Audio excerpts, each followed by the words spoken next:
السلام عليكم. اليوم نعمل مقابلة مع الدكتور محمد الملوح، اختصاصي أمراض الأطفال، عن موضوع شرابات السعال، وراح نتوجه له بكم سؤال راح يجاوبنا عليهم. السلام عليكم دكتور محمد، كيف صحتك؟ إن شاء الله بخير. دكتور، نزلت فيديو أنت تهجمت فيه على شرابات السعال بشكل كبير، ممكن تشرح لنا شو تفاصيل هذا الموضوع وليش أنت ضد استخدام شراب السعال؟ عليكم السلام. طبعا أنا لازم أبين الحقيقة للناس وأعرفهم شو هي مخاطر شرابات السعال اللي تعطون للأطفال، لأنه معظم هذه المواد ما ثبت فائدتها بشكل علمي وبشكل واقعي للأطفال. يعني الشيء المثبت أنها تسبب مخاطر كثيرة ومضاعفات خطيرة على صحة وحياة الطفل، وما ثبت علميا أنها مفيدة للطفل، وخاصة أنه الجهاز العصبي والجهاز التنفسي عند الطفل غير ناضج لسه وطري، فما يتحمل هاي الشرابات والمواد الموجودة فيها.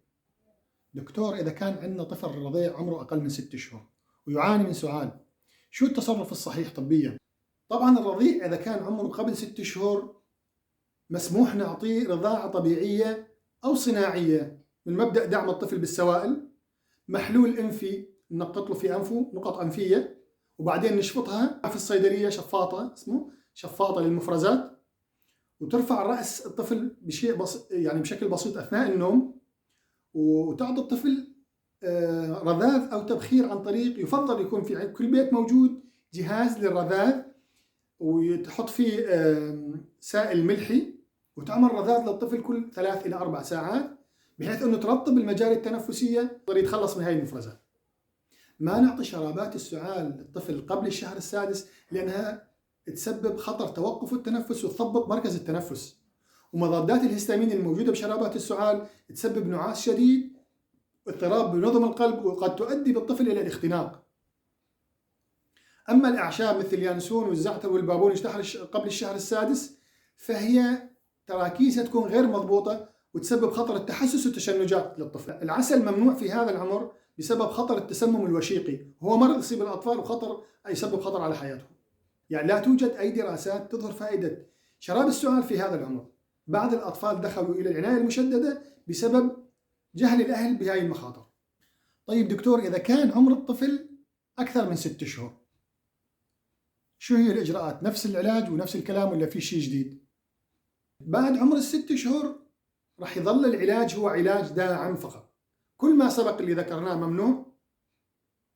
أهم شيء زيادة السوائل، تبخير مع الماء الملحي أو السيروم الملحي بجلسة تبخير عن طريق جهاز الرذاذ، والإنسان الفقير يقدر يعمل بخار ماء، يعني بخار ماء بسيط، مع يحط منشف على راس الطفل، مع يحطه فوق طنجرة ماء فيها بخار، طبعا انتبه لا تحرق الطفل. ويفضل تشتري جهاز التبخير بالقد، ثمنه بسيط يعني، وإذا عندك أطفال راح تحتاجه بكل وقت. الأخطار نفسها، شرابات السعال لم تثبت فائدتها بهذا العمر من عمر 6 أشهر إلى عمر السنة، وخطر تثبيت التنفس كمان راح يظل عالي في هاي الفترة العمرية. أما الأعشاب، طبعا الأعشاب تسبب تهيج معدي وتحسس وجرعات غير معروفة وغير مضبوطة من قبل الأهل. يمكن هناك استثناء بسيط لإعطاء البابونج واليانسون بكميات صغيرة جدا وممددة، هي تطر المجاري التنفسية وتساعد على التقشع، ولكن ليست علاج حقيقي. العلاج الداعم هو علاج الدعم مثل ما حكينا بالمحاليل الملحية عن طريق الرذاذ والتبخير. أما إذا كان الطفل يصير معه ضيق نفس، تشنج قصبات، فممكن إعطائه موسعات قصبية بالتبخير عن طريق جهاز الرذاذ، ولكن تحت إشراف طبي مباشر وبجرعات محسوبة بدقة. العسل في هذا العمر كمان لسه، العسل تحت عمر السنة لساته ممنوع لأنه يؤدي إلى التسمم الوشيق مثل ما حكينا، ويسبب مشاكل قد تؤدي إلى خطر كبير على حياة الطفل، مشان هيك العسل لسه ممنوع. طيب دكتور، طيب بس صار عمر الطفل سنة فما فوق، شو الشرابات السعال اللي ممكن نعطيها للطفل بهذا العمر؟ بعد عمر السنة ممكن إعطاء الطفل نصف ملعقة صغيرة من العسل قبل النوم. طبعا العسل أثبت فائدته قد تكون يعني تقارب أو تساوي أدوية السعال الأخرى، يهدئ السعال ويساعد في شفاء الطفل. طبعا نفس الشيء السوائل الدافئة، نقدر نعطيه زهورات دافئة، نفس الشيء من البيبونج واليانسون بكميات خفيفة وكميات ممددة تكون.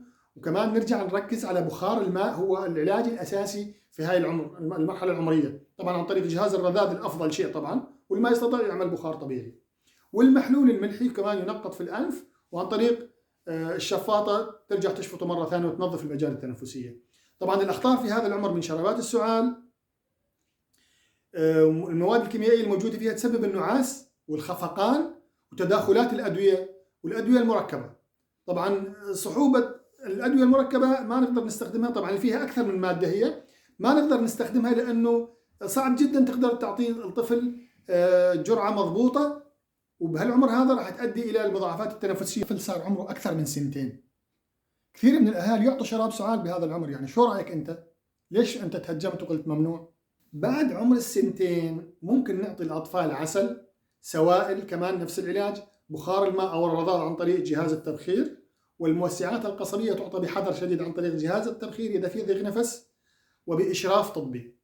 كمان الأخطار من شرابات السعال في هاي المرحلة العمرية بعد عمر السنتين لل4 سنين تسبب كمان النعاس وتسرع القلب وتشنجات نادرة. أثبتت الدراسات أن فائدة شرابات السعال بعد عمر السنتين إلى ال4 سنوات ضعيفة جدا، مع ارتفاع آثارها الجانبية مثل النعاس وتسرع القلب، مثل النعاس وتسرع القلب وأخطار التشنجات وأخطار توقف التنفس. كمان قد تسبب تحسس وإسهالات. زبدة الحديث، الخطر أكبر من الفائدة. دكتور، إذا كان عمر الطفل أكثر من 4 سنوات، يعني خلينا نقول من 4 إلى 6 سنوات، هلا نبلش نعطي الطفل أدوية سعال يعني بالعمر هذا ولا شو نعطيه؟ طبعا بعد عمر 4 سنوات ممكن استخدام الأدوية السعال، ولكن أيضا ما اختفت المخاطر تبعتها. أدوية السعال لازم تستخدم بهذا العمر بإشراف طبي دقيق وبحالات مختارة.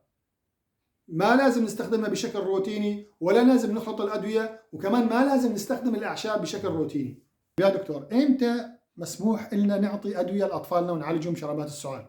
في أي عمر بالضبط مشان نفهم الموضوع ونستوعبه؟ ممكن بعد عمر ال6 سنوات استخدام مغلي الزعتر البري ممدد بكمية كافية من الماء، وممكن نحليه بشوية سكر أو بشوية عسل، ولكن كمان يعتبر ملطف وليس علاج. المشكلة أنه إحنا نفهم أنه السعال هو مرض. السعال هو ليس مرض، السعال هو عرض لمرض ثاني. لازم إحنا نعالج المرض الأساسي. ومعظم الأمراض خاصة في فصل الشتاء هي أمراض فيروسية غير قابلة للعلاج. العلاج كله هو علاج ملطف وتكميلي، يعني علاج عرضي.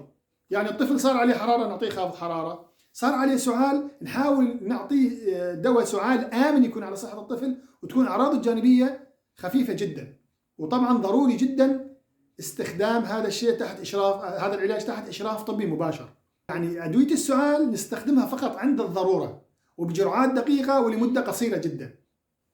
الممنوع تماما استخدامه تحت ال 12 سنة حتى هو الكوديين ومشتقاته، لأنه يسبب خطر حقيقي على تثبيط التنفس والإدمان. معظم الهيئات الدولية قيدت وسحبت هذه الأدوية للأطفال. طبعا هاي المخاطر وهذا الكلام اللي حكيناه وتكلمنا فيه، هذه مخاطر حقيقية مثبتة بدراسات علمية وموجودة في الإنترنت. تقدر تعمل أي بحث بسيط بالإنترنت تطلع لك كل المراجع. طبعا أنا شفتها وقريتها كلياتها، وبناء على المعلومات الدقيقة والبحوث العلمية صارت أنا أزود الناس بهاي المعلومات. مع الأسف في كثير من الناس يتهجمون علي بالتعليقات، أنا أعذرهم لأنه جاهلين طبيا. مع الأسف الثقافة الطبية في مجتمعنا ضعيفة جدا جدا جدا، وما في أي حدا سعى لا قديما ولا حديثا أن يثقف الناس طبيا ويبين لهم الخطأ من الصواب. السؤال الختامي اللي نسأل فيه المرضى أو الأطفال أهالي المرضى، هل سبق أنه حدا أعطاك شراب سعال سواء كان دكتور أو صيدلي وشرح لك المخاطر الجانبية والأعراض الجانبية للسعال، ولا أعطاك الشراب السعال وقال لك الله معك؟